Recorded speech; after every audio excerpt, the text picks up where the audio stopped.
holocausto a dor. Até porque tudo que me destrói é você quem causa. Queria ser só razão pra não sofrer, só certeza pra te deixar, mas não sou.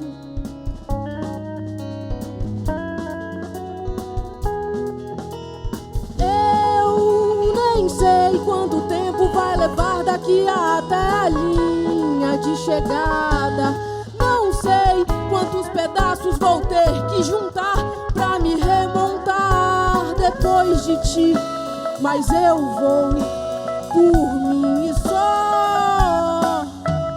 A gente demora, mas remonta. Vê se não demora e anda que ainda dá tempo, mas se for pra voltar, volta agora. Antes de me ver partir.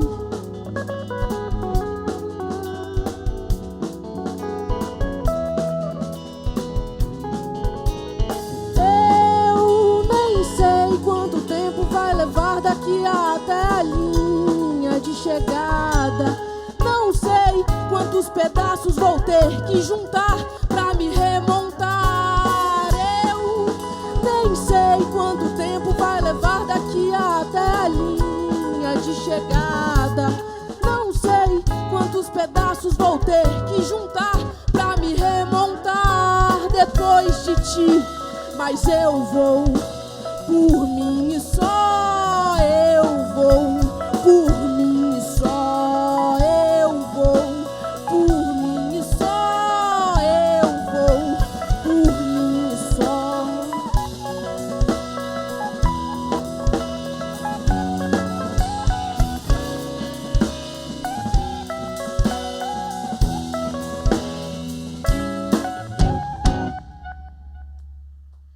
Muito obrigada. Meu nome é Moara. Aqui à minha esquerda, Vitor Barbosa. Na bateria, Pedro Barbosa. Na outra guita, Vitor Fernandes. Muito obrigada. Está no ar o Câmara Ligado, um espaço para ouvir o som e o pensamento dos jovens. Com certeza você conhece alguém que foi mãe na adolescência. Isto não é coincidência. Segundo as Nações Unidas, quase 20% das crianças que nascem no Brasil têm mães com até 19 anos. Somos recordistas mundiais nesse assunto. Falta de informação, falta de acesso a métodos contraceptivos e pouca orientação nos serviços de saúde estão entre as prováveis causas para tantas mães adolescentes. O Brasil está em 4º lugar no ranking de países com mais casamentos infantis. Os dados também indicam que mães adolescentes exercem menos seus direitos básicos, como educação, saúde, lazer e trabalho. Os efeitos da gravidez precoce no futuro da jovem mãe e na economia do país serão discutidos nessa edição do Câmara Ligada. Para participar dessa conversa, estão aqui a deputada Paula Belmonte, do Cidadania do Distrito Federal. Palma para elas, meninas! A Ana Cunha, do Fundo de População das Nações Unidas, o UNFPA. E a Clara Ramos, fotógrafa. No palco, a gente recebe a cantora brasiliense Moara. Vamos conhecer mais sobre ela, gente?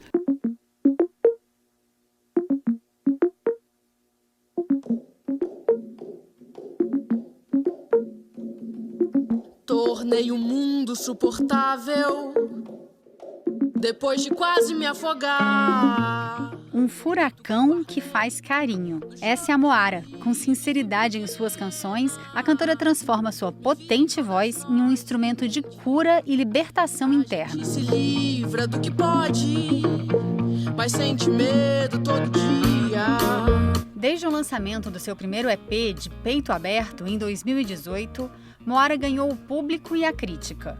Foi indicada pela Folha de São Paulo como destaque na categoria MPB, ao lado de nomes como Elza Soares e Gal Costa. Já participou de importantes festivais e eventos em diferentes cidades brasileiras, como a Sonora Soma, Sim São Paulo, Red Bull Station, Farol Santander e tantos outros.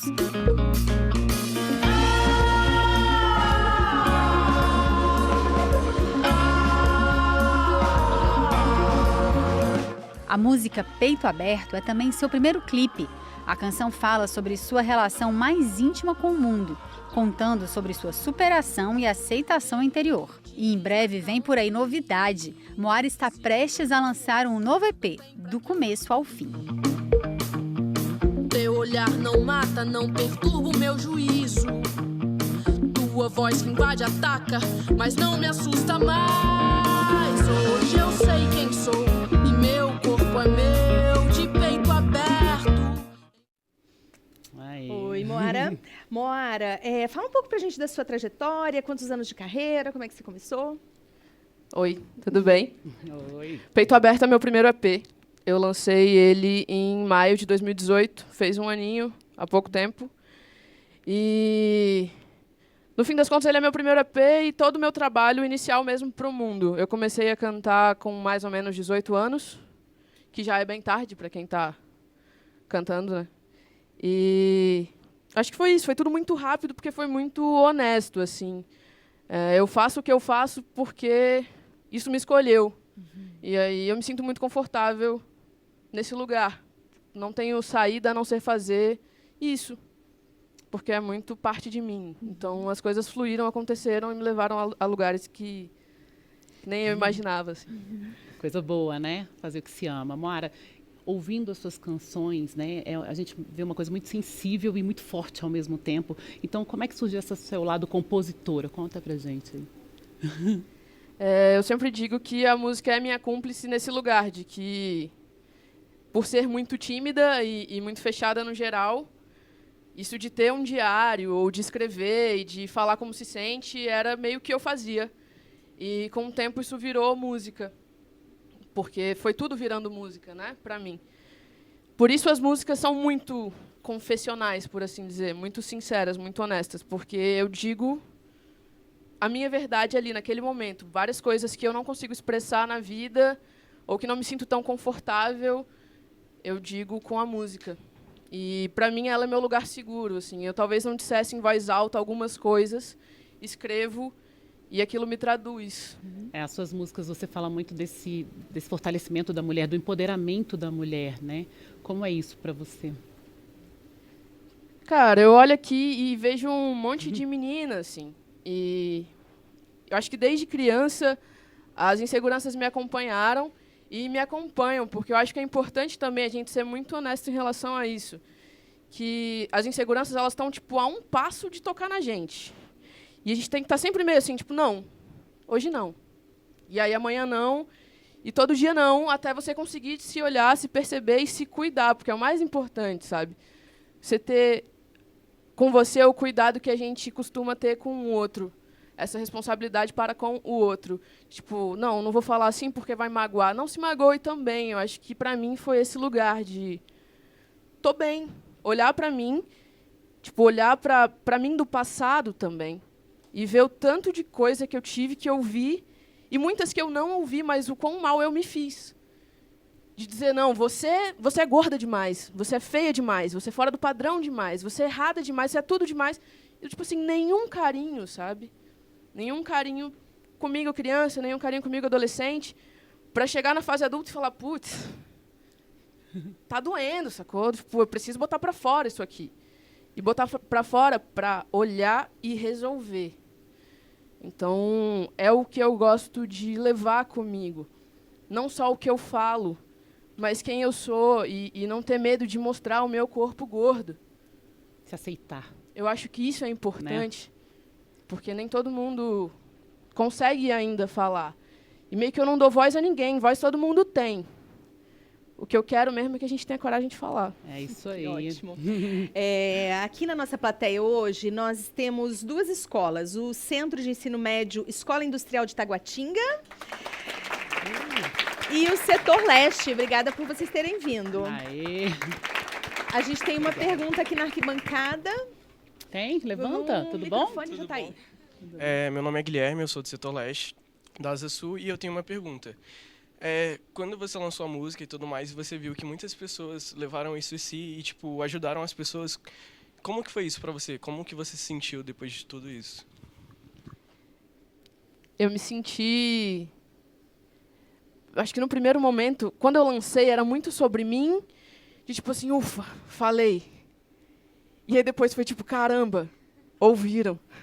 E as pessoas começaram a me mandar mensagem num lugar muito íntimo de dizer, olha, eu ouvi. E agora eu quero falar também, para me ouvirem. E foi muito louco, mas assim, uma energia muito boa de saber que essas mulheres, muito mais mulheres que homens, se sentiam confortáveis para falar comigo. E muitas delas não se sentiam confortáveis para falar com ninguém. E elas me escolheram para falar. E muitas delas usaram a minha música para traduzir naquele momento que elas sentiam. Então, a emoção, a sensação, é tudo muito maior do que eu conhecia. Era muito novo. Ainda é, sempre é muito novo. Mas, ao mesmo tempo, o que me faz muito feliz, me traz também muita responsabilidade sobre tudo. Acho que esse olhar de cuidado com o que eu faço, com quem me ouve e com o que eu quero dizer depois. Essa responsabilidade que eu me trabalho para ter comigo e com quem me vê agora. Ela foi se trabalhando depois que eu coloquei no mundo. Mas é muito massa. A gente Legal. tem uma pergunta já, cadê? Meu nome é Rafael, eu sou do Semente. Eu tenho uma pergunta para você, a cantora. É que quem te incentivou a colocar isso para fora, para você fazer o seu primeiro clipe, ter a coragem de jogar tudo assim para fora? Porque tem que ter coragem. É difícil. É bem difícil, Rafael. Porque eu acho que é isso, mas assim, eu comecei a cantar com 18. Eu tenho EP há 1 ano e agora eu tenho 26. Então eu fui, aos pouquinhos, criando coragem. E quando surgiu a ideia do EP, meio que ela já existia há muito tempo. Então, sabe quando você segura um negócio um tempão, você fala assim, caraca, não aguento mais, não aguento mais. E aí eu segurei muito tempo e na hora que foi para fazer, eu falei, é isso. Agora eu preciso falar, eu quero muito. Já estava estourando. E aí, aquele excesso de vontade, você vai passando por cima das coisas que te incomodam para fazer. Mas, no geral, minha família correu um dobrado para me incentivar, assim, me ouvir e falar, não, calma, vai com calma, agora não, ou vai, agora dá. E quando eu ficava desesperada, acho que não é o momento. É importante essa rede de apoio que te diz, calma, respira, relaxa, vai dar tudo certo. E os meus irmãos sempre estiveram comigo, principalmente, que continuam comigo, o Vitor e o Pedro. Meu irmão mais novo e meu irmão mais velho. E eu acho que esse apoio dentro de casa, para mim, ele foi crucial. Legal. Mais uma pergunta. Meu nome é Rafael, tudo bem? Queria bem, saber Rafael? quais são as principais dificuldades de fazer música independente aqui em Brasília, mas no geral no Brasil, que hoje a gente tem essa cultura de massa, né? Então a gente sabe que para quem quer produzir independente, quais são as dificuldades, principalmente aqui em Brasília? As dificuldades são inúmeras. Elas são tantas que... Vou te dizer algumas. Eu acho que a coragem já é o primeiro empecilho. No ponto que a gente passa, a gente já enxerga, a gente é meio que treinado para já enxergar a música e a arte como um todo como uma coisa meio utópica de ser feita. Porque são tantas dificuldades que só imaginar o quão difícil vai ser já te afasta. Isso é muito louco para a cabeça, como um todo. Mas as dificuldades que a gente enfrenta de não ter onde tocar, não ter público que consuma e de ter que chegar a essas pessoas, mas não ter exatamente como chegar, porque você não tem como tocar, ou receber convites para tocar em outras cidades e não ter o dinheiro para ir. Eu acho que fazer uma banda sustentável é uma grande missão. Fazer isso gerar dinheiro para que o dinheiro sustente essa existência é uma grande missão mesmo. Porque isso sem falar sobre ser uma mulher no mercado da música, sobre ser uma mulher no mercado e sobre ser uma mulher fazendo MPB, sabe? Tem várias nuances de várias coisas, mas dificuldades são muitas. E aí que entra o lugar, como você dá uma travada nessa dificuldade, ou como você olha para ela e fala, não, sem tempo, irmão, vou continuar. Porque eu acho que essa é a parada, as dificuldades estão aqui, sabe? Elas continuam aqui, mas sem tempo, vou continuar fazendo. Só muda a dificuldade. Vai ter sempre A gente dificuldade. vai, sabe, dribla a Sempre dificuldade, vai, acredita no que faz. Mas antes do intervalo, vamos curtir mais um pouquinho de Moara, vamos lá? Mais uma música. Solta o Vamos dançar, som! gente? Vamos.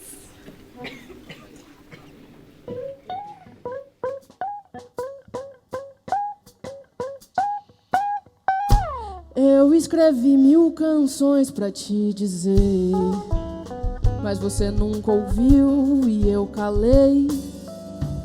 Fiquei hora atrás de hora, perdida na lembrança, imaginei cada cena de um roteiro que ninguém leu, onde os meus olhos se viam através dos seus.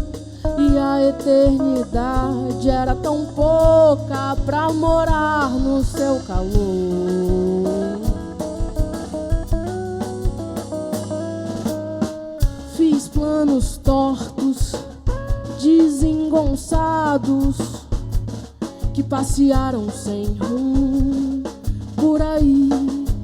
Ah, se nossa vida fosse o cinema que te trouxe e essa história fosse eu quem criasse. Ah, se fosse. Ah, se nossa vida fosse o cinema que te trouxe e essa história fosse eu quem criasse. Ah, se fosse.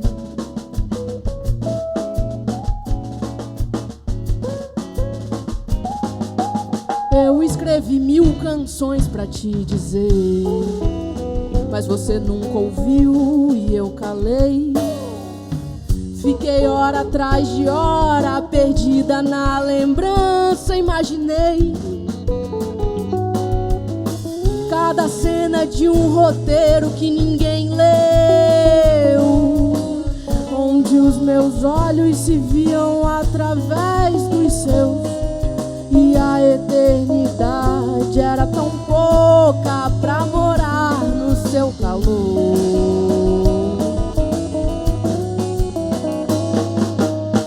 Fiz planos tortos, desengonçados, que passearam sem rumo.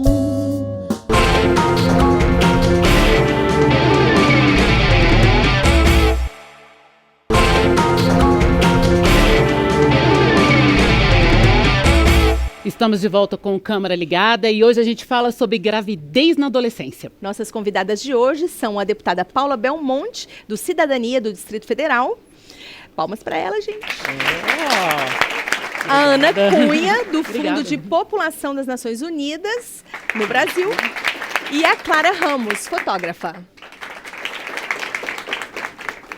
Os impactos na gravidez na adolescência são enormes na vida das mães, mas o que pouca gente sabe é que este enorme contingente de mães adolescentes também impacta a economia do país. Vamos ver o vídeo produzido pelo Fundo de População das Nações Unidas.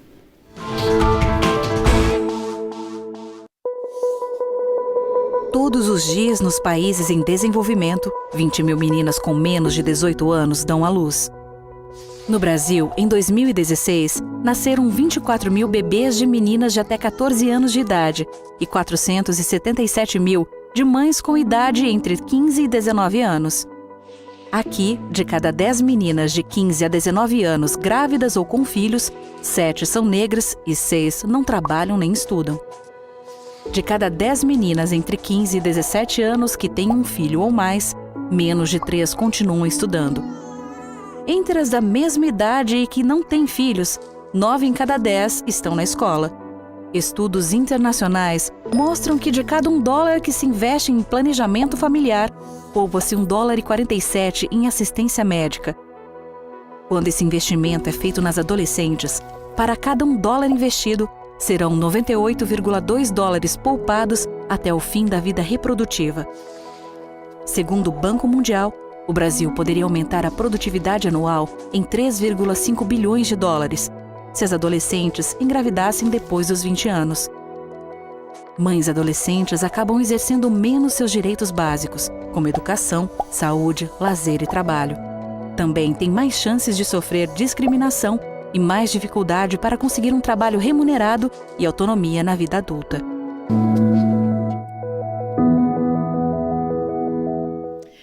Ana, você é oficial para Saúde Reprodutiva e Direitos do UNFPA. Então, eu te pergunto, como é o percentual de nascimentos de bebês de mães adolescentes no Brasil em relação ao mundo? Como é que a gente se posiciona? A gente está na média, está acima da média? Como é? Bom, olá a todo mundo, a todos e todas. Queria agradecer o convite, né, cumprimentar. E, bom, com relação à nossa situação, né, então não só o Brasil, a América Latina e o Caribe como um todo estão acima da média mundial quando a gente fala de gravidez na adolescência, né. Então, a América Latina e o Caribe está em torno de 18% de bebês, né, que nascem de mães com 19 anos ou menos.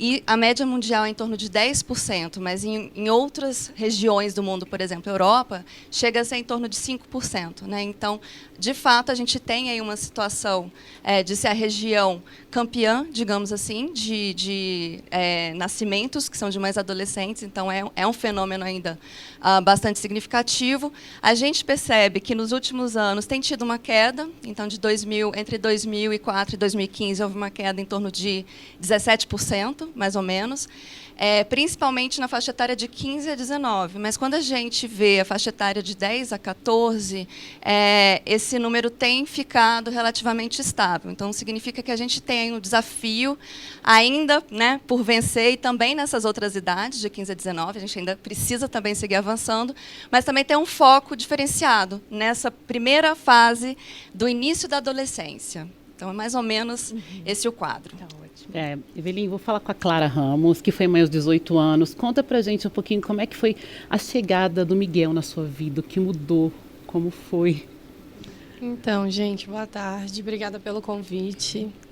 Primeiro de tudo, eu queria dizer assim, que o Miguel ele foi uma surpresa. Não poderia deixar de ter sido uma surpresa para mim. Eu engravidei aos 18, um pouco após a Copa de 2014. Então, eu sempre falo que ele foi um gol na minha vida. Querendo ou não, ele foi uma bênção. E, assim, ele mudou completamente o meu jeito de ver o mundo, o meu jeito de pensar em relação a tudo que eu costumava ver, assim, agir. Até eu saía muito, eu era muito de curtir, muito de balada. E depois durante a gravidez mesmo, assim, eu já mudei assim completamente. Hoje o Miguel ele está com 4 anos. Ele é uma criança assim muito especial. Não falo porque ele é meu filho, mas onde ele passa, você vê assim que as pessoas ficam encantadas com ele. Mas você continua estudando? Eu engravidei do primeiro para o segundo ano do ensino médio, do segundo para o terceiro ano do ensino médio. Estudei no EIT, na escola que está aqui na plateia hoje. E tive muito apoio de todos os professores, dos alunos também, coordenação, direção. Eu tive um pouco de atraso em relação aos outros alunos, não vou mentir, porque precisava sair para consulta, precisava dar uma atenção especial. E meu parto foi um parto assim super perfeito, não poderia ter tido assim um parto melhor. Miguel ele nasceu de parto humanizado. Eu sempre tive pavor ao hospital. Não queria nem numa consulta botar o pé no hospital. Então, para mim, assim, foi uma gravidez ótima, foi uma gestação maravilhosa e foi um parto também maravilhoso também. Hoje eu estudo jornalismo, faço faculdade de jornalismo e sou fotógrafa também. Que legal. Deputada Paula, o vídeo mostrou esse impacto da maternidade precoce na economia do país, né? Impacta nos recursos que vão para assistência médica. O Brasil poderia poupar 14 bilhões de reais se as meninas fossem mães a partir dos 20 anos. Esses dados são do Banco Mundial. As políticas públicas não precisariam ser revistas, levando esses dados em consideração, as políticas de prevenção? Com certeza absoluta. Primeiro, eu quero agradecer a oportunidade de estar aqui com vocês. Uma boa tarde para todos. É linda, né? O sorriso é lindo, né? Fiquei encantada, assim. Que sorriso lindo. Além da voz, ser mais linda ainda. Parabéns, viu? Que Deus te abençoe e te dê muito sucesso e vitória na sua vida. As coisas que você falou aqui para esses jovens é algo que é importante nós termos autoestima, confiança e acreditar que cada dia é um dia. E a gente pode ir para frente. né? Então, para mim é uma grande honra estar aqui com vocês, com essa plateia linda de jovens, que é um dos grandes motivos que eu entrei para a política. Eu sou mãe de 6 filhos. Nossa. Eu não tive gravidez na adolescência, mas com 22 anos, né? Então, assim, a minha filha já era uma mulher 24, madura. é. Não muito. Então, eu sei bem o que significa um filho que não é planejado. Né? E eu vejo, eu nesse Dia das Mães, por exemplo, eu fiz uma campanha falando sobre um vídeo do Dia das Mães, mas eu trouxe o seguinte: vamos pesquisar a respeito de uma maternidade e uma paternidade responsável. Aqui em Brasília, nós temos várias crianças, porque são crianças, né? Pelo menos, eu vejo meus filhos como crianças, 11 anos, e meninas, assim, menstruou, já está engravidando. Né? Então, o que significa isso? Né? Então, a gente tem que realmente, porque a gente tem que entender o seguinte, que uma criança ela tem que estar brincando. Se ela não está brincando, ela está em outro lugar que não é o lugar que ela deveria estar. Né? Então, cadê a política, cadê a escola, cadê a sociedade? Né? Cadê as pessoas, cadê os pais? Né? Então, são tantos temas que a gente tem que trazer a respeito disso, porque quando a gente fala de economia, a gente está falando também, além dessa questão da economia e do gasto, nós estamos falando o seguinte: os jovens estão engravidando, o índice de AIDS está aumentando, o índice de doenças venéreas sexualmente transmissíveis está aumentando. Então, por que esse jovem está engravidando com a internet aí, tudo, várias informações, né? Maria Paula, eu também fui mãe, assim como a deputada, já do alto dos meus 23 anos. Uau. Mas não foi a sua história, né, Maria Paula? Não, Como é que foi para você? As informações chegavam para você quando você engravidou? Eu fui mãe muito nova, na verdade, mas muito nova mesmo. E a gravidez na adolescência é muito difícil, é uma barra. É você pular uma etapa da sua vida. Você pula da sua adolescência, tudo que você de sonhos para uma maturidade que você não tem essa maturidade. Você recebe uma criança e é uma coisa que eu sinto muita falta, né? Porque realmente essas políticas públicas, elas não chegam lá na periferia, tá? Então a gente tem uma teoria, mas a gente não tem uma prática, Ana, deputada, que precisa chegar para essas crianças, para a população, para as meninas negras, principalmente, mais pobres. Porque é ali onde é o maior número de meninas que crescem, que são mães na adolescência. E que não conseguem ter um futuro, não estudam, não trabalham. Porque, gente, com quem que vai ficar o filho? Como é que elas vão trabalhar? Eu sempre falo que dentro de uma regra eu sou uma exceção. Meu caminho, eu estou até aqui, e o meu caminho ainda é longo. Eu não estou nem... É difícil pra caramba. Eu não tenho só mais uma filha, eu tenho 3. Né? Mas eu tive uma mãe que também foi mãe solteira, mas uma mulher de uma fibra enorme e que me deu toda uma base, que nunca me deixou parar de estudar para que eu continuasse a minha história. Mas a minha história, como mulher negra, e das minhas, que eu olho para trás, não estão ao meu lado. Não é difícil. A gente olha para cá, para a plateia. A gente olha para onde eu trabalho, para onde eu estou. Às vezes eu sou a única menina negra, a única mulher negra. Então, não é fácil. A gravidez na adolescência não é fácil. Tem já? Ana, pergunta? Não, eu vou continuar aqui. Ana, quem são essas meninas que engravidam? Porque existe um recorte social, de racial, existe também de região no país, né? Quem são elas? Ótimo vocês tocarem nesse ponto. A Maria Paula, a trajetória que ela trouxe aqui, tem tudo a ver, né? A gente escuta muito, a gravidez acontece em qualquer classe, né? Acontece em qualquer estrato. É verdade, acontece, mas ela é muito mais frequente nos estratos que a gente chama de maior vulnerabilidade social, né? Então, a gravidez, ela precoce, né, não planejada, que a gente está tratando aqui, ela tem uma relação, sim, com anos de estudo, a renda, né, a escolaridade, inclusive, dos pais, a questão cultural, a questão étnica, a questão racial é muito forte, né? Então, por exemplo, das adolescentes, segundo o IBGE, das adolescentes entre 15 e 19 anos que tinham ao menos um filho, quase 70% eram negras. Então, o aspecto racial ele vem porque vem junto todo um aspecto de desigualdades sociais, né? Então, que faz com que você tenha essas variáveis se relacionam com uma dificuldade de garantia dos direitos sexuais e reprodutivos de adolescentes, que também são dificuldades de garantir os direitos humanos, né? No fim das contas, é isso que a gente está falando. E aí se relaciona com uma série de coisas. A dificuldade de ter acesso à informação, dificuldade de ter acesso, por exemplo, aos insumos, o preservativo, a contracepção, ou mesmo quando tem informação, você falou, na era da internet, não é verdade, a gente tem hoje um ambiente em que a informação circula, mas que informação é essa, né? Será que ela consegue chegar de qualidade, que tenha um tipo de informação precisa, né?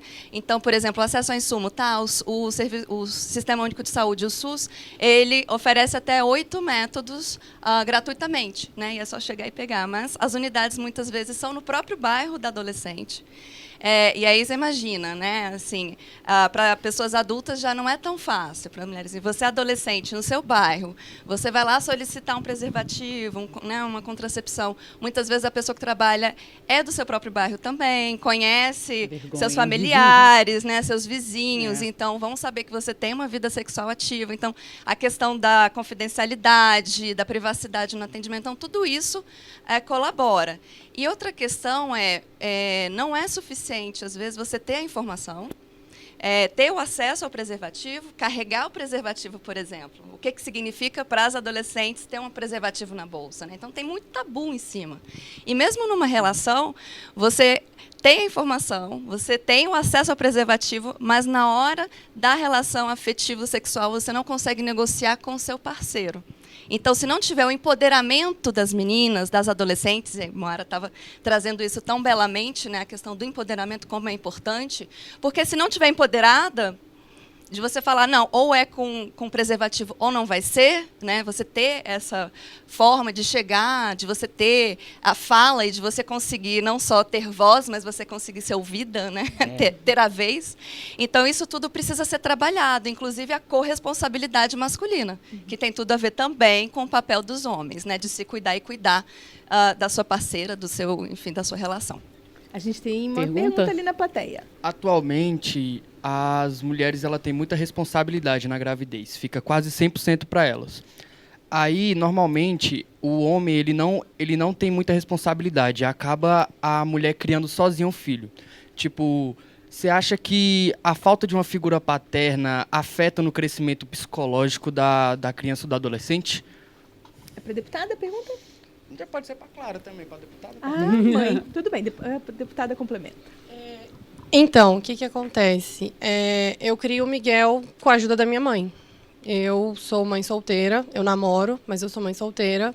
E, assim, afeta, sim, com certeza. Uma criança pequena, inclusive sendo do sexo masculino, crescer sem a presença ali, tipo, todo dia, né, no cotidiano, alguma coisa ou outra que, querendo ou não, ele precise da figura masculina ali, tá, do lado dele. Então, com certeza, sim, afeta, sim.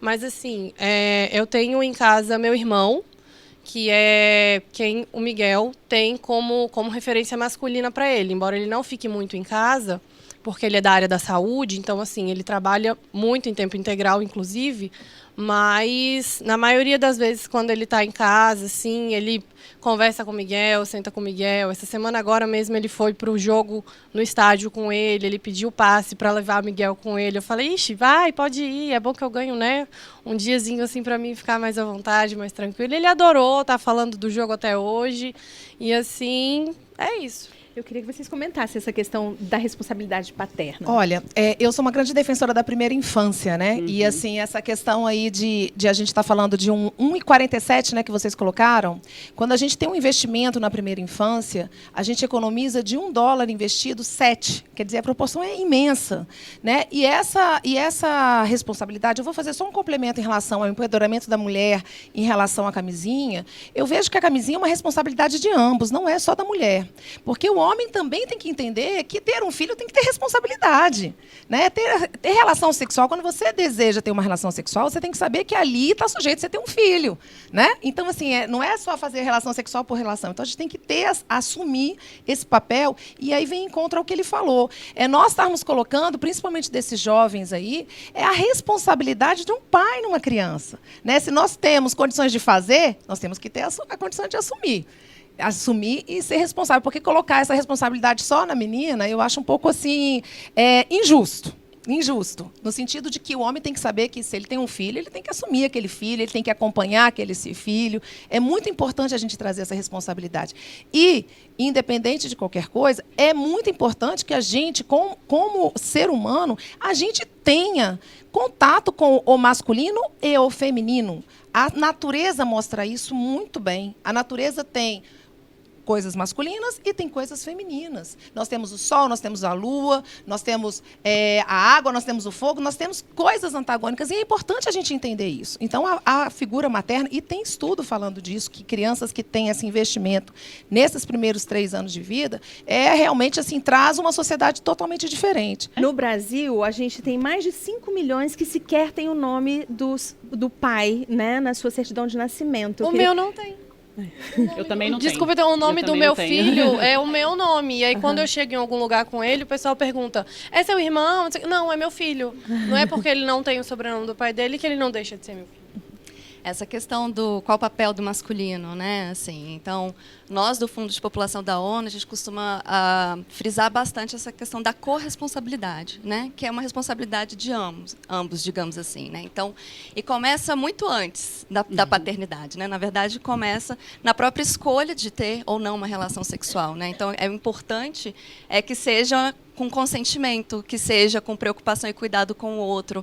A preocupação e o cuidado em termos de saúde, mas também em termos de se está à vontade, se está satisfeito, se está tendo prazer ou não. Então, é muito mais amplo, né? Então, começa por aí. E a questão também de como se preservar, como evitar uma gravidez não intencional, evitar uma infecção sexualmente transmissível. E, a partir daí, uma vez ficando grávida, também acompanhar a questão do pré-natal. Hoje em dia se fala até de o pré-natal masculino, a gente fala também de que o pai tem direito a estar presente na hora do parto, né? Então, acompanhante não é visita. Tem uma lei hoje em dia para garantir isso, né? A mulher parturiente, ela tem direito a ter um acompanhante na hora do parto. O pós-parto, mesmo que o casal não siga junto, né, a paternidade segue, e aí a responsabilidade, a corresponsabilidade nessa criança que chegou também, né? Então, como a Evelyn falava, 5 milhões de crianças no Brasil hoje não têm o nome do pai no seu registro civil, né? Então, a gente segue tendo uma masculinidade aí questionável, né? Assim, e até que ponto a gente também não precisa, a gente não pode seguir invisibilizando, né? A gente sempre que falar de gravidez na adolescência, a gente precisa também falar do masculino, né? Moara está aqui querendo comentar. Falar alguma coisa, rapidinho. Dá? Vocês conseguem me ouvir? Sim. Eu acho que, do meu ponto de vista, né, para além do que é a ausência do masculino, é o que causa o abandono. O abandono reverbera na criança, para além do que é o masculino, até porque essas meninas de 11 a 14 anos, elas também estão descobrindo a sexualidade.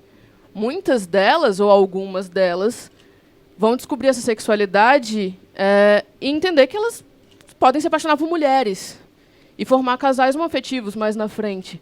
Eu tenho uma grande amiga, inclusive, que foi mãe aos 14 anos e é lésbica. E aí, eu acho que é isso. Não é em si a presença do homem, a falta do homem. É o abandono, é a situação que isso gera, é a descoberta da sexualidade e entender que é muito massa a gente olhar para a nossa mãe, que foi mãe solteira, e falar: puta, que mulher guerreira, sabendo que a nossa mãe não precisaria ser assim tão guerreira se o nosso pai tivesse feito o papel dele. É isso aí, Moara. Agora, ser guerreira mais cansa, música né? de Moara, gente. Vamos lá, vamos para o nosso último intervalo, mas antes vamos ouvir mais Moara aí. Vamos lá?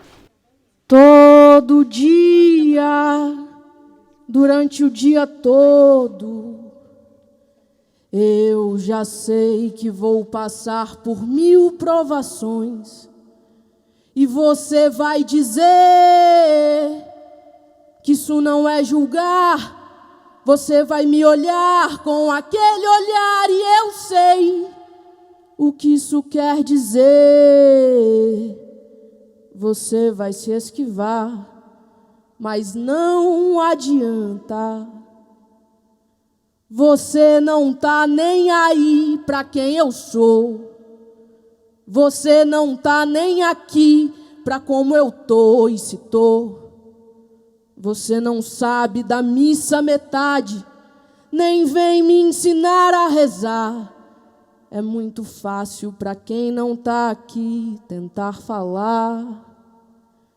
É muito fácil para quem não tá aqui tentar falar. Mas apesar de você, amanhã há de ser outro dia.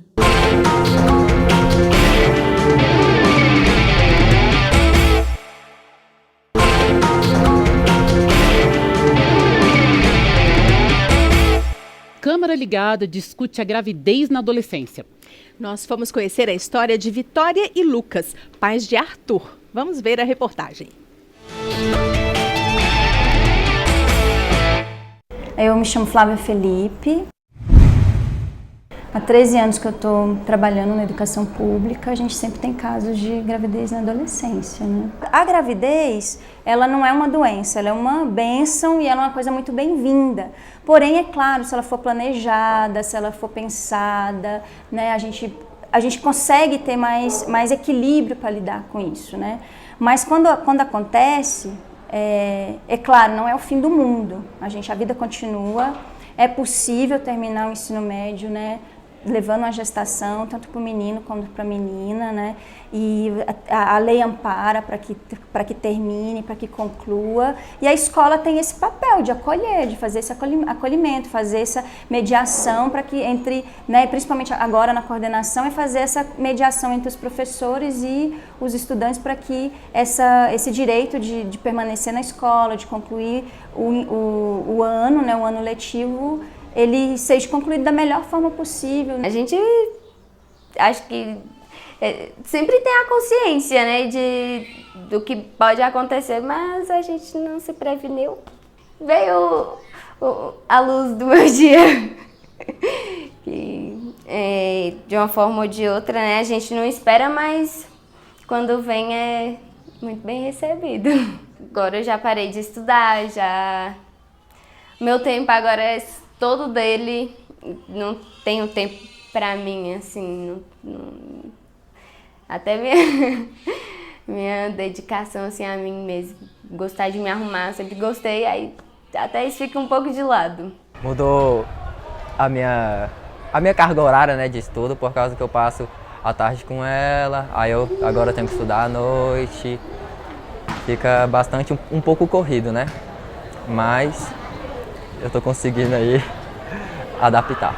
O jovem, ele já passa por um processo de julgamento e de pressão muito, muito grande. Então, se ele não tiver nenhum acolhimento da escola, né, a probabilidade de uma evasão escolar ela é muito alta.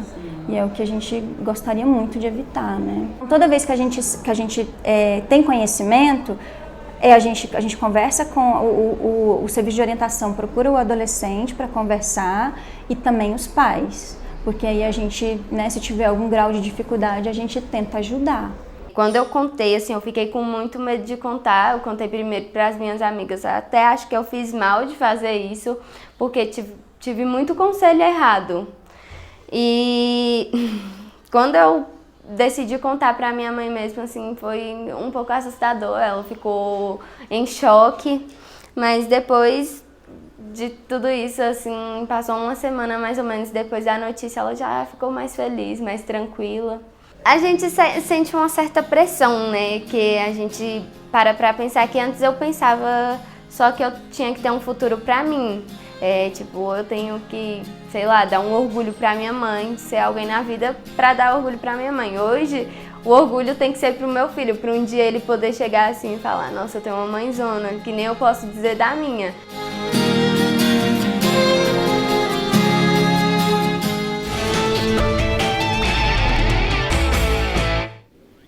Ana, quais são as obrigações da escola com uma jovem grávida? Acho bem bacana trazer esse lado, né? Assim, porque a gente fala muito da prevenção, mas tá. E os direitos da adolescente que ficou grávida, né? Que se tornou mãe, eles seguem valendo. Então, a adolescente, ela tem o direito de retomar sua trajetória educacional, né? De conseguir que a gravidez não seja um fator que, de alguma forma, prejudicará tanto a educação quanto a sua inserção no mundo do trabalho, né? Então, a escola ela tem um papel de acolher a adolescente que está grávida, né? Então, seja facilitando esse cotidiano para não ter evasão, ou facilitar os horários, de ter uma flexibilidade, por exemplo, nas avaliações. Um acompanhamento também, uma vez ela tendo já passado pelo parto, né? Enfim, ela tem, obviamente, ela vai ficar com o bebê ali um período, mas é papel da escola facilitar esse retorno. Né, facilitar esse retorno da melhor forma possível. Porque, inclusive, a escola, eu achei muito interessante esse caso dessa escola que tem um olhar diferenciado, né, mas essa não é a regra. Né? Em muitas escolas, segue tendo uma culpabilização individualizada na adolescente, e isso estigmatiza. E se a gente está falando tanto de gravidez, a gente está falando aqui de forma alguma para estigmatizar. Né? Então, o que a gente quer é que essa adolescente ela seja vista como alguém que teve esse fenômeno, assim, ela passou assim, por uma dificuldade que a gravidez ela traz, provavelmente vai ser mais difícil, mas ela continua sendo adolescente com todos os seus direitos e com todo o potencial de ser aquilo que ela quiser se tornar na vida. Pergunta na plateia. Quem é a pergunta? Aqui, ó, aqui, ele. Aqui. Bom, prazer, meu nome é Marcelo Cristiano, eu sou aluno do Setor Leste e eu gostaria de saber, Maria Paula. É Maria Paula, né? Maria Paula, que tipo, quando você tá com um cara, ele te diz muitas coisas bonitas, tá prometendo futuro e tal. Repete de novo, um pouquinho mais alto. Porque quando você tá com um cara, ele vai te dizendo coisas bonitas, vai te conquistando. E aí chega o lance da gravidez, que acaba ocorrendo. Tipo... Sim. E aí eu gostaria... E, tipo, às vezes ele acaba te abandonando. E eu gostaria de saber onde é que você buscou força para enfrentar isso. Porque, tipo, hoje em dia, na sociedade, acaba pisando o fato de ser negra. E também estar grávida. E eu gostaria de saber onde é que você buscou força e enfrentar tudo isso. A minha força realmente veio da minha mãe, né? Eu fiquei durante muito tempo sem falar, sem saber o que fazer. Mas eu tinha uma certeza também que eu ia ter essa criança. A certeza que eu tinha era essa, que eu ia ter essa criança. Eu era uma criança e ia ter outra criança. Realmente veio um abandono. E eu fui mãe solo, sou mãe solo. E eu tive essa força imensa da minha família, da minha mãe, que falou, você vai continuar os estudos e vai dar tudo certo e vamos lá. Legal. É isso. Pergunta do Pedro Lemos. Meu nome é Pedro Lemos e a pergunta é para a deputada. Deputada, a erotização vinculada pela mídia também contribui para esse problema porque ela acaba que romantiza a maternidade, né? Eu vejo que, assim, quando eu comecei essa campanha da maternidade, da paternidade responsável, eu vejo que é isso que é importante, não só na adolescência, uma maternidade planejada e tudo, mas o que é ser o papel do pai e da mãe. Né? Porque hoje os pais não olham muito bem o que os seus filhos estão vendo. Né? Então, assim, para mim, Paula, eu sei que tem pessoas que pensam diferente, mas eu tenho que posicionar o meu pensamento. Eu acho que uma criança que tem uma dança que não seja uma dança de criança, não precisamos antecipar os fatos.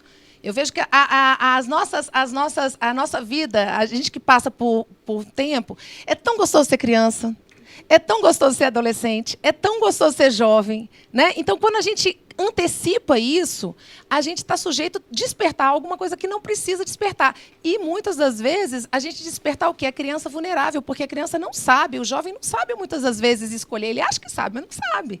Ainda não tem essa consciência. Né? Então, é importante a paternidade e a maternidade responsável no sentido do quê? Dos pais estarem mais acompanhando seus filhos, dos adultos que convivem com aqueles filhos. Agora, sim, o papel da escola. Hoje, nós temos aí, eu sou uma grande defensora do papel de escola integral. Os nossos alunos têm que estar numa escola integral. É bom namorar? Faz parte da fase? Faz. Mas é bom estudar, é bom fazer esporte, é bom cantar, é bom aprender música. E a gente está aí, os jovens saem das escolas, muitas das vezes, meio-dia, o pai e a mãe estão trabalhando. E a gente tem, infelizmente, nessas comunidades mais vulneráveis, meninos não só tendo gravidão precoce, mas também se envolvendo com criminalidade, com tráfico de droga. Então, assim, a gente tem que entender que o papel é a gente dar uma escola de qualidade para os nossos jovens, dar alternativa para eles poderem sonharem e realizarem. Deputada, a deputada Paula está no seu primeiro mandato, mas já chegou aqui na Câmara cheia de novas ideias. E propôs a formação de uma comissão permanente para essa questão de porque o aspecto de criança e adolescente, hoje, nós temos algumas comissões permanentes. Né? Então, assim, na questão da Seguridade Social, que é uma comissão permanente da Casa, desde o princípio, ela ela tinha não é uma subcomissão, mas no artigo dessa comissão se fala, né, do idoso, das políticas para os idosos, da política para as mulheres e da política das crianças e adolescentes. Nós temos hoje na casa uma comissão permanente do idoso, uma comissão permanente do deficiente e uma comissão permanente para as mulheres. E a nossa criança, o nosso jovem, é o nosso futuro do país. Quando a gente começar a entender que aquela criança que é o fruto, a semente, ela é o futuro do país, a gente vai entender que o nosso país vai deslanchar. Quando você fala economicamente, um jovem, gravidez diminui, e diminui mesmo, porque é menos um jovem no mercado de trabalho, é menos um jovem que pode, muitas das vezes, trazer produtividade para esse país. Né? Então, é importante que a gente olhe jovem e criança como o futuro. É a joia preciosa do nosse país, é a jovem e a criança. E eu tenho esse pedido, já conversei com o presidente Rodrigo Maia, ele se sensibilizou, mas a gente está num momento na casa que a gente tem que esperar o momento das coisas certas. Pergunta na plateia. Eu me chamo Caroline e eu queria fazer uma pergunta para a Clara. Então, como você se sente ao perceber que é um exemplo para as pessoas as adolescentes que já desistiram dos estudos, desistiram de correr atrás do futuro profissional? Como você se sente ao ser exemplo e o que você diria para aquelas que já desistiram de correr atrás de um futuro mais progressivo?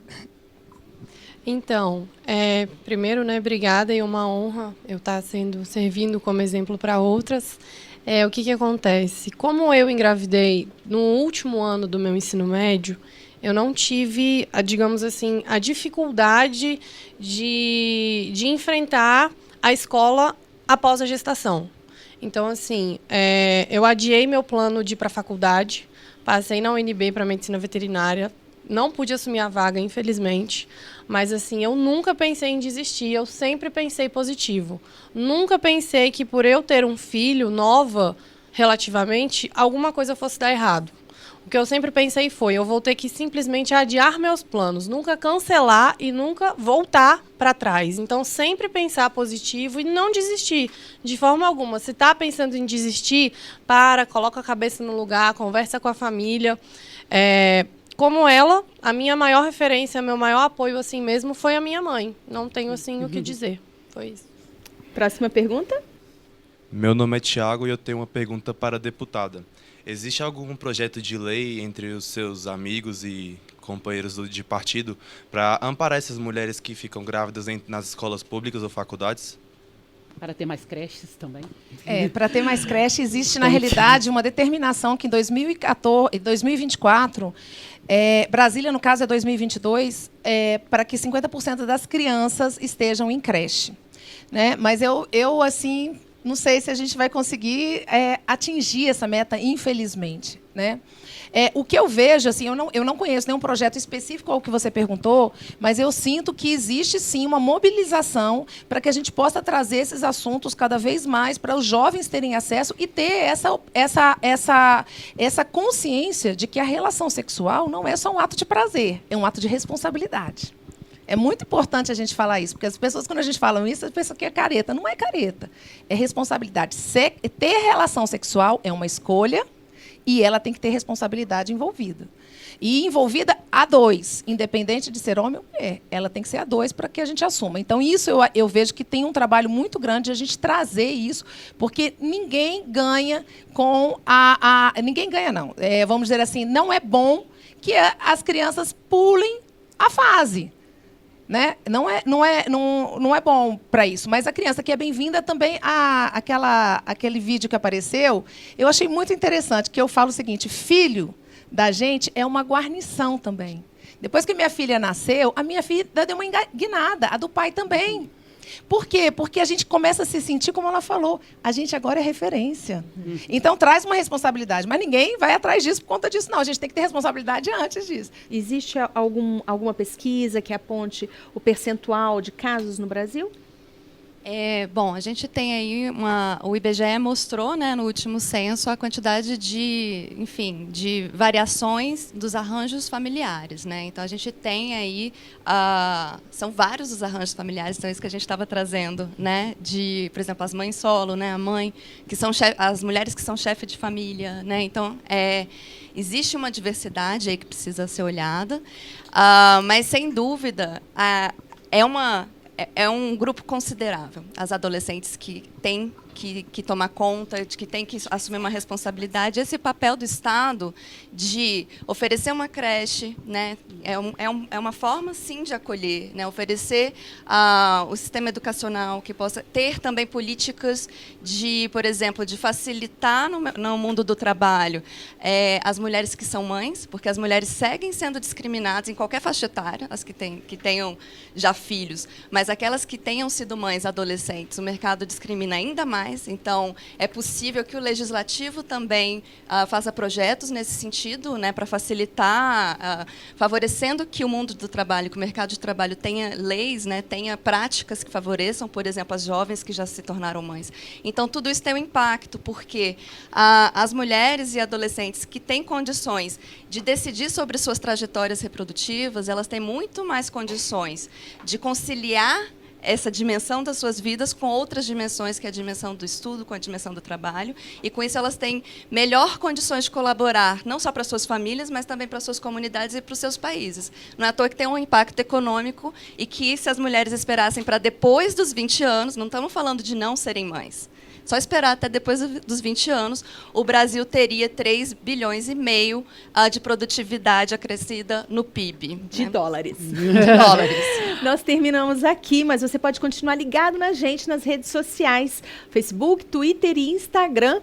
E também nós temos a nossa página, camaraligada.com.br. E você também pode participar do processo legislativo, dar sua opinião sobre projetos e discussões que acontecem aqui na Câmara. É só entrar no portal edemocracia.câmara.leg.br. Confere lá. Nós agradecemos o apoio do SESC-DF, da Unesco, ANDI, Unicef, Simpro-DF, UNSPA e o Jovem de Expressão. E, é claro, agradecemos a presença de todos vocês aqui, a nossa equipe técnica. Obrigada, Carol, nossa produtora. Obrigada, deputada. Obrigada, Ana Cunha. Obrigada, Andréia, pela participação de vocês. Vamos, então, encerrar o programa com a ilustre participação da Moara.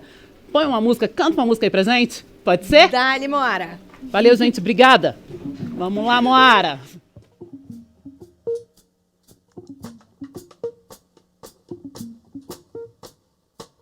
Tornei o mundo suportável depois de quase me afogar. No grito que guardei, no choro que engoli, me vi pequena, me vi em todas nós e entendi. A gente se livra do que pode, mas sente medo todo dia.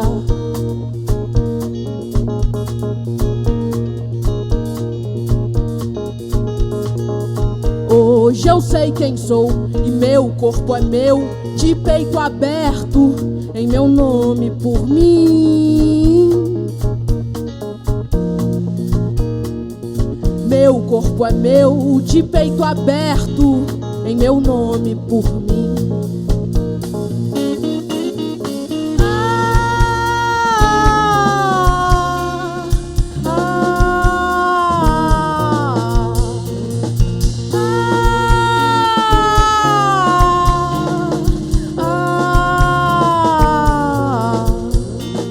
O medo não me diz mais pra onde ir, e se diz eu não ouço, não tem pra que ouvir.